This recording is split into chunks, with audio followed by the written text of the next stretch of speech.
প্রতিটা হাজব্যান্ড তার ওয়াইফকে খুশি রাখতে চায়, সেটা যে কিছুর বিনিময়ে হোক। হ্যালো এভরিওয়ান, আসসালামু আলাইকুম। চলে আসছি নতুন আরও একটি ডেইলি ব্লগ নিয়ে। আজকের ব্লগটা আপনাদের কাছে অনেক বেশি ভালো লাগবে। আশা করব পুরো ব্লগ জুড়ে সাথে থাকবেন। আর অবশ্যই একটি লাইক দিয়ে পুরো ব্লগ দেখার অনুরোধ রইল। প্লিজ চ্যানেলটা সাবস্ক্রাইব করে রাখবেন আর পেজে লাইক করে দিয়ে সবসময় সাপোর্ট করবেন। তাহলে আর কথা না বাড়িয়ে চলে যাই মূল ভিডিওতে। আজকের ভিডিওটা আমি সকাল থেকে স্টার্ট করেছি। ফ্রিজ থেকে মাছ নামিয়ে নিয়েছি রান্না করব বলে। আর কি রান্না করব দেখিয়ে দিচ্ছি। করলা ভাজি করব আলু দিয়ে। আর দেখুন প্রবাসের লাউগুলো কেমন হয়, একদম লম্বা, কেমন যেন দেখতে, তাই না? আর এই যে টমেটো, কাঁচামরিচ, ধনিয়া পাতা, পেঁয়াজ, এগুলো যা যা লাগবে সব কিছু নিয়ে নিয়েছি পরিমাণ মতো, মানে যতটুকু লাগবে ততটুকুই নিয়েছি। এবার মাছগুলো ভিজিয়ে নিব আর যা যা আছে সব কিছু কেটে কুটে সুন্দর করে গুছিয়ে নিব। কোটাকাটি হয়ে গিয়েছে। এই যে লাউয়ের মধ্যে কাঁচামরিচ দিয়ে দিয়েছি, আর এই তো করলা, আলু, কাঁচামরিচ, মানে এগুলো একসাথে রেখে দিয়েছি। এত পাত্র ভালো লাগে না। এই তো মাছ ভিজে গিয়েছে, টমেটো কেটে নিয়েছি, ধনিয়া পাতা কেটে নিয়েছি, পেঁয়াজ কুচি করে নিয়েছি, সব কিছু গুছিয়ে নিয়েছি। এবার শুধু রান্না করব। চলে এসেছি রান্নাঘরে। এই যে প্রথমে ফ্রাই প্যানে তেল গরম করে ম্যারিনেট করা মাছগুলো দিয়ে দিয়েছি। আজকে লাউ দিয়ে এই মাছের মাথা, মাছ এগুলো দিয়ে রান্না করব।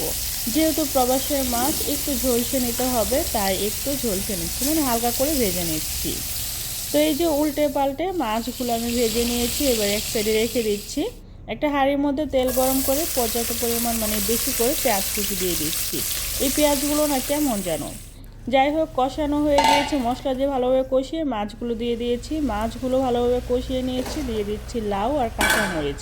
এই জন্য আগে থেকে কাঁচামরিচ লাউয়ের মধ্যে রেখে দিয়েছিলাম। আর দিয়েছি টমেটো। এবার এটা ঢাকনা দিয়ে ঢেকে রান্না করতে হবে অনেকটা সময় নিয়ে। আর অনেকটা সময় নিয়ে কষানো হয়ে গেলে দিয়ে দিচ্ছি পরিমাণ মতো ঝোল। লাউয়ের মধ্যে খুব বেশি পানি দেওয়ার প্রয়োজন পড়ে না, কারণ এমনিতেই কিন্তু লাউ থেকে পানি ওঠে। তো আমি অল্প একটু পানি দিয়েছি। তো এই যে এবারে খুব সুন্দর করে নিয়েছে, ঢাকনা দিয়ে ঢেকে দিচ্ছি। আর এটা অনেকটা সময় নিয়ে রান্না করে নিব। অন্যদিক দিয়ে একটা ফ্রাই প্যানের মধ্যে তেল গরম করে নিয়েছি। এই যে করলা, আলু, পেঁয়াজ, কাঁচামরিচ, স্বাদ মতো নুন আর সামান্য পরিমাণ হলুদের গুঁড়া দিয়ে একটু সুন্দর করে ভাজি করে নিচ্ছি। আর অন্য দিক দিয়ে এই চুলায় কিন্তু আমি এই যে সেই লাউ তরকারিটা দেখতেই পাচ্ছেন কি সুন্দর করে হচ্ছে। তো এটাও একটু নেড়ে চেড়ে দিচ্ছি। দুই চুলায় দুইটা বসিয়ে দিয়েছি যাতে করে তাড়াতাড়ি রান্নাটা হয়ে যায়।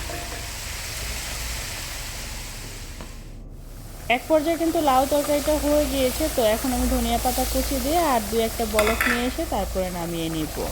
তো একটু ধনিয়া পাতাটা সুন্দর করে ছড়িয়ে দিচ্ছি, তারপরে ঢাকনাটা ঢেকে দিচ্ছি। একটা বলক আসলে চুলাটা বন্ধ করে দিব। অন্যদিক দিয়ে করলা ভাজিটা কিন্তু আমি খুব সুন্দর করে ভাজা ভাজা করব, কাঁচা কাঁচা রাখবো না। অনেক সময় কাঁচা কাঁচা রাখি, অনেক সময় ভাজা ভাজা করি। নর্মালি করলা আপনাদের ভাইয়া খুব বেশি পছন্দ করে না, তাই একটু ভাজা ভাজা করছি। ফাইনালি রান্না বান্না শেষ। এই তো লাউ দিয়ে, মাছের মাথা দিয়ে, আর হচ্ছে এই তো করলা ভাজি আলু দিয়ে। তো এই ছিল আমাদের দুপুরের খাবার। তো আমি সব কিছু সাজিয়ে নিয়েছি।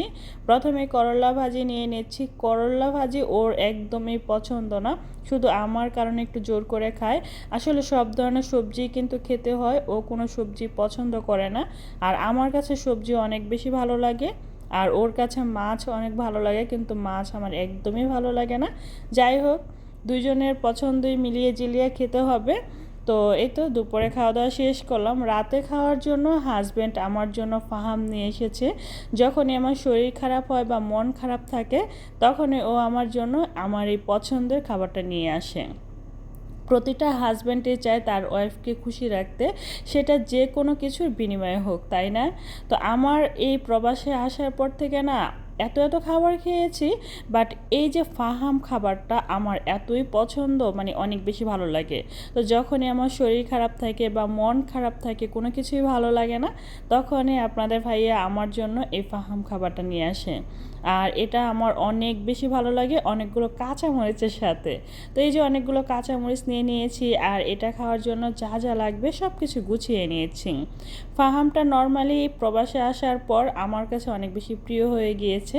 তো এই তো আমরা এখন রাতের খাওয়া দাওয়া করতেছি। আর সব সময় খাওয়ার আগে আমাকে আগে খাইয়ে দিবে, এটা ওর মানে সব সময় অভ্যাস। যাই হোক, এখন আমি খাচ্ছি। কাঁচামরিচটা এত পরিমাণে ঝাল ছিল কি বলবো। তো বাংলাদেশের বোম্বাই মরিচগুলো অনেক বেশি মিস করতেছিলাম। যাই হোক, আজকের এই ছোট ব্লগটা কেমন লাগছে সেটা কিন্তু অবশ্যই কমেন্ট করে জানাবেন। ভালো লাগলে লাইক কমেন্ট শেয়ার করতে ভুলবেন না। প্লিজ চ্যানেলটা সাবস্ক্রাইব করে রাখবেন আর পেজে লাইক ফলো দিয়ে সবসময় সাপোর্ট করবেন। আপনাদের লাইক কমেন্ট শেয়ার আমাকে নতুন নতুন ভিডিও দেওয়ার অনুপ্রেরণা যোগায়। তো আজকে এই পর্যন্তই।